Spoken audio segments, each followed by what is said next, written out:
All right, we're gonna fire her up here and go on a quick test drive. These aren't very long. Fired right up and whatnot. So basically, I do these because I want you to see what this truck sounds like. Make sure that it sounds good and everything under load, and then you can see that it shifts fine and everything. So we have a ton of receipts and paperwork for all the work that's been done to it, and just to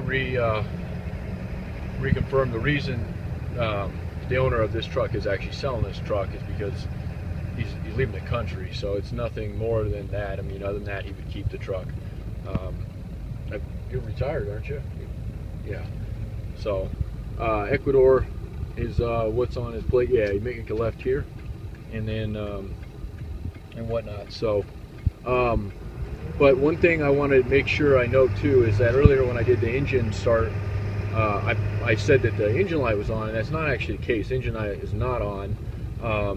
The engine light will come on if it does stall, and then once it fires back up and you're running, it turns itself off. So if that's something that, if you know much about these things and the sensors and stuff on them, that it might be a quick fix for somebody. I'm just not sure. And in my opinion, it wasn't. With everything else been done to this truck, I wasn't super concerned with that, but I definitely wanted to point it out. So whatnot. So I'm just gonna kind of stop talking and let you hear everything, and then this will be about a 10-minute video. So go ahead and make it right here.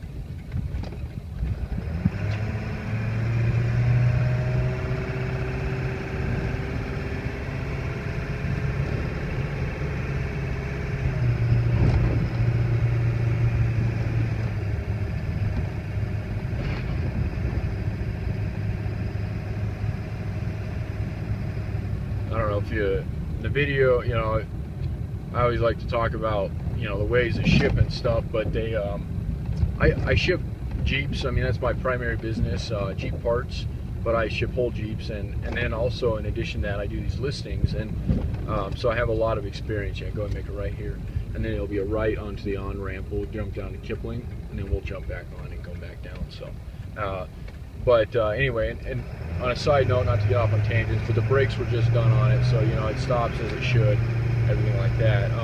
But anyway, so I have a lot of experience with shipping, and it's not something to be scared of. I know a lot of people are intimidated by that. I actually will take care of all that for you if you'd like me to, or you can handle it. It's completely up to you. Normally shipping, though, I can tell you right now from experience, and the past trucks I've listed, is running about 6 to 850 anywhere in the country, so not bad. Anyway, I'm gonna be quiet for another few minutes, and then as we jump on the interstate here.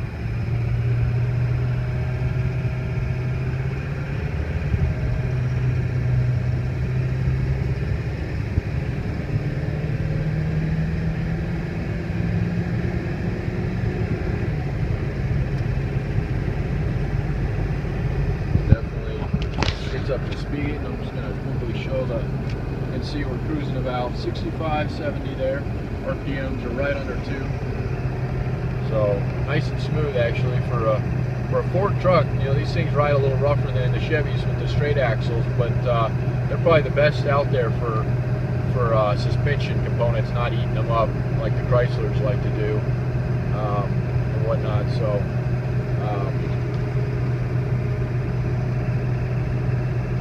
transmission shifts great. Again, that was recently rebuilt. So, in my opinion, I don't think you're going to have to get in this thing and do much to it at all. I think you're going to have a nice work truck or commuter truck or whatever you're looking to do with it. So, getting off the highway here, and I'll wrap this video up here in a few minutes, but basically you make a left here and then make a left back on the interstate.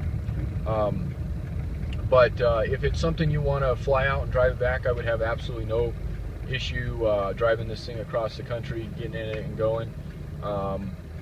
And even the seller has agreed to, if he can work something out where we pay for the fuel and flight back, he might be able to even drive it out to you.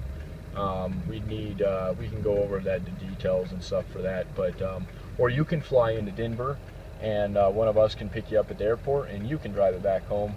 And that's fine too. Normally, I always suggest shipping things because by the time you get your fuel, your plane, hotel, food, and whatnot, I've shipped enough vehicles in my day and done it myself as well that it's almost always cheaper to ship something. You know, and then time-wise, I mean, some people have a little bit more time than others, but you know, drive it across the states, it's definitely a trip in itself. So unless you're somewhere closer, and then that works too. But again, don't be intimidated by the shipping process and whatnot on it. You know, so, and I know these old 7.3s are getting harder and harder to find.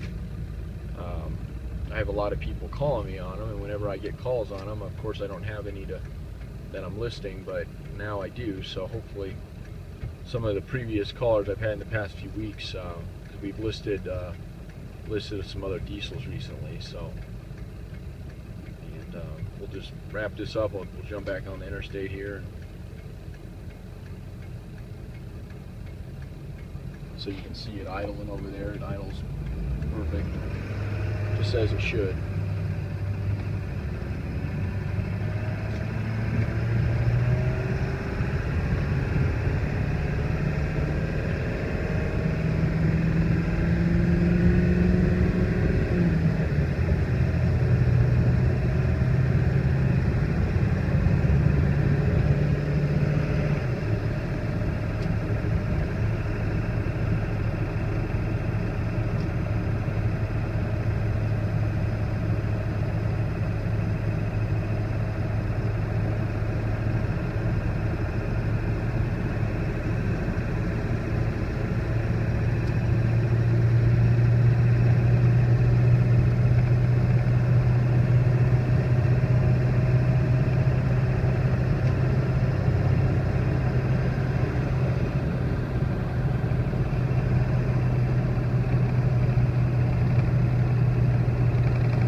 As far as title goes and stuff, that's all title in hand, clean Colorado title. You'll get that second we get payment on it. If we're shipping it, you'll get the title probably before the truck.